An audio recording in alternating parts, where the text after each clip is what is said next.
Hay 4 consejos sobre caballos que prácticamente todo el mundo ha escuchado al menos una vez.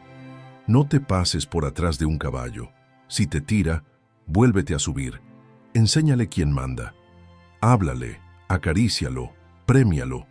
4 frases que se repiten de generación en generación, que los viejos del campo transmiten con la convicción de quien las probó en décadas de trabajo y que mucha gente acepta sin cuestionarlas porque vienen de alguien con experiencia. El problema es que las 4 son parcialmente verdad y parcialmente error. Y la parte que es error puede costarte desde la confianza de un caballo hasta una fractura.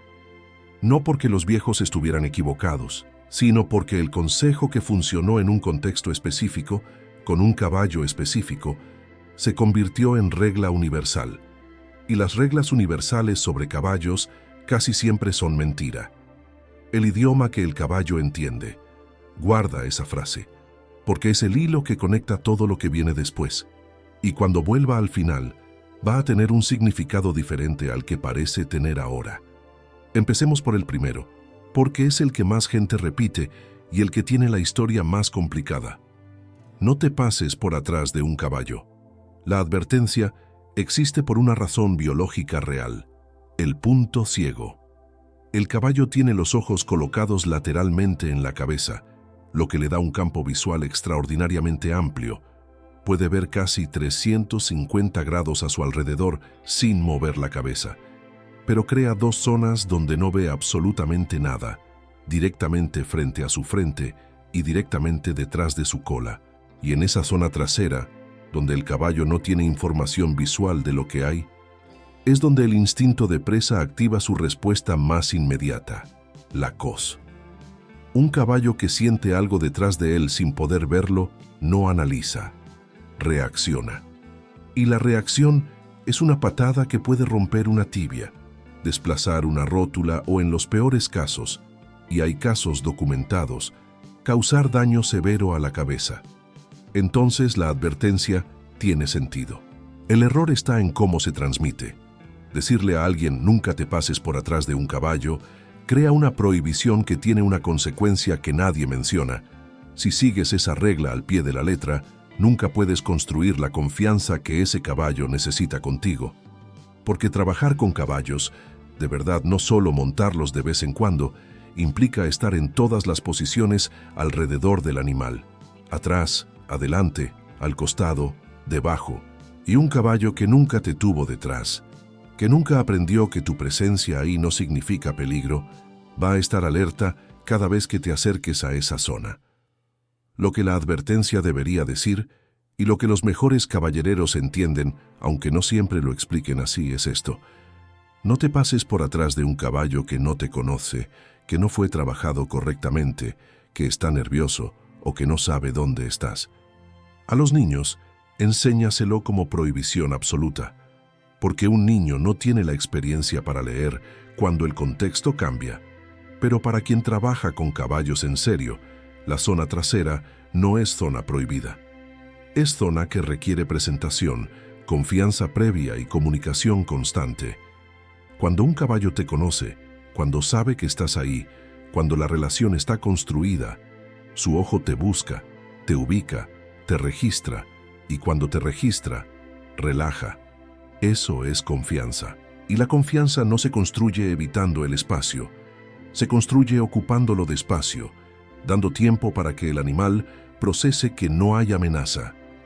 La advertencia de los viejos salva accidentes, pero si se convierte en dogma permanente, también impide que la relación madure. Segundo consejo, y este es el que más gente aplica mal, con las mejores intenciones del mundo: si te tira, vuélvete a subir. La idea detrás del consejo tiene lógica. Si un caballo aprende que tirar al jinete funciona como estrategia para deshacerse de él, va a repetirlo. Cada caída que no tiene consecuencias para el caballo es, en cierta forma, un refuerzo de ese comportamiento. Entonces, volver a subir inmediatamente sería un mensaje claro de que la estrategia no funcionó. Hay contextos donde eso es exactamente lo correcto. Un caballo manso, bien trabajado, que se asustó con algo inesperado, una bolsa de plástico, un ruido, un movimiento brusco. y dio un sacón que tiró al jinete sin intención de hacerlo. En ese caso, el caballo no aprendió nada. Reaccionó. Y si el jinete no vuelve a subir, el caballo puede quedarse con una asociación entre esa situación y la desaparición del peso encima que después complica el trabajo. Pero hay contextos donde volver a subir inmediatamente es exactamente el error contrario. Si el caballo no estaba listo para ese nivel de trabajo, si el jinete no tiene la experiencia para manejar lo que viene, si la caída ocurrió en una situación donde el problema de fondo, miedo, dolor, falta de preparación, sigue presente. En esos casos, volver a subir no es valentía.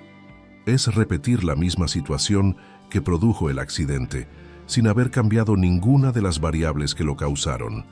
Y hay una tercera situación que el consejo ignora completamente, cuando la caída fue de gravedad y el cuerpo del jinete necesita evaluación antes de que alguien tome ninguna decisión sobre caballos. Hay fracturas que no duelen inmediatamente. Hay golpes en la cabeza que parecen menores y no lo son. En esos casos, el consejo de los viejos no solo no ayuda, activamente pone en riesgo a la persona. Vuélvete a subir. A veces sí, a veces no. Depende del caballo, del jinete, de la causa de la caída y del estado físico de quien cayó. Y esa frase de 4 palabras no puede cargarse con toda esa complejidad. Tercer consejo.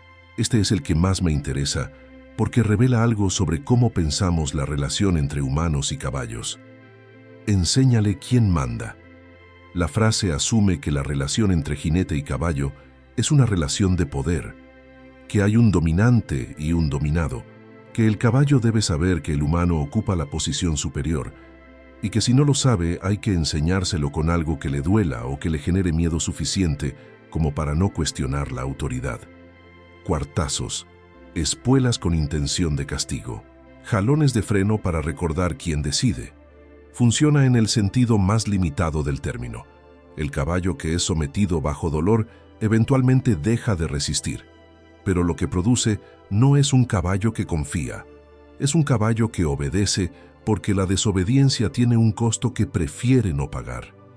Y esa diferencia entre el caballo que confía y el caballo que teme no solo es ética, es práctica. El caballo que obedece por miedo funciona mientras el miedo funciona. Cuando la situación de estrés supera el miedo al jinete, cuando el ambiente se vuelve más amenazante que el castigo, ese caballo puede explotar de maneras que el jinete no puede predecir ni controlar. El sistema de dominación por dolor tiene un umbral, y cuando se cruza el jinete no tiene nada más a lo que recurrir. El caballo que confía en las decisiones del jinete funciona de manera diferente. No sigue porque teme al jinete, sigue porque aprendió, a través de interacciones repetidas, que las decisiones del jinete no lo pusieron en peligro. Que cuando el jinete dijo, adelante, adelante, era seguro. Que cuando el jinete lo guió hacia algo nuevo, salió bien. Esa confianza es un activo que se construye lento y que no tiene el umbral de quiebre del miedo.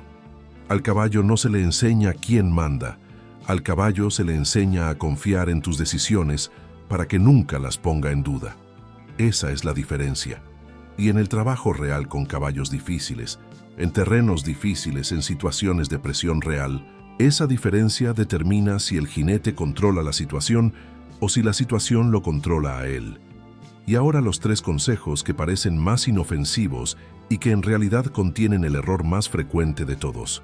Háblale, acarícialo, prémialo. Los 3 comparten el mismo problema de base.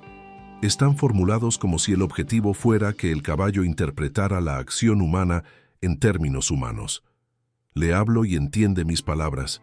Lo acaricio y siente afecto como yo entiendo el afecto. Le doy una zanahoria y asocia eso con mi aprobación de la misma forma en que un humano asocia un elogio con aprobación. El caballo no funciona así. Ninguna de las palabras que pronuncias tiene significado semántico para él. No el español, no el inglés, no ningún idioma humano. Lo que el caballo percibe cuando hablas no es el contenido, es la intención que lleva la voz. Tensión, calma, enojo, miedo, La voz transmite estado interno, y el estado interno es lo que el caballo lee. Entonces háblale, está bien. Pero no porque el caballo vaya a entender lo que dices, sino porque al hablar estás comunicando constantemente cómo estás, y eso sí lo procesa. Las palmadas son similares. Un golpe fuerte en el cuello, del tipo que mucha gente da pensando que está siendo afectuoso, no tiene el mismo significado que tiene para un humano. Los caballos no se palmean entre sí. No tienen esa forma de expresión en su repertorio natural. Lo que sí entienden es el roce, la fricción suave, el contacto que transmite calma, frotar, no golpear, la intención que va en el gesto, no el gesto en sí. Y los premios, zanahoria, manzana, azúcar, panela, tienen el problema más específico de los tres. El caballo que aprende que la mano humana puede traer comida, empieza a buscar eso en cada interacción. Husmea, empuja. En algunos casos, muerde si la expectativa no se cumple. Lo que empezó como refuerzo se convierte en un caballo que gestiona al humano para obtener lo que quiere. Exactamente la dinámica opuesta a la que el consejo pretendía crear. El mejor premio que se le puede dar a un caballo es tranquilidad. Dejar de pedirle. Darle un momento sin demanda después del esfuerzo. Eso es lo que el caballo busca. No el sabor de la manzana, sino el cese de la presión. Y cuando el jinete aprende a dar eso en el momento correcto, el caballo aprende que la cooperación tiene una recompensa que él reconoce como valiosa. El idioma que el caballo entiende.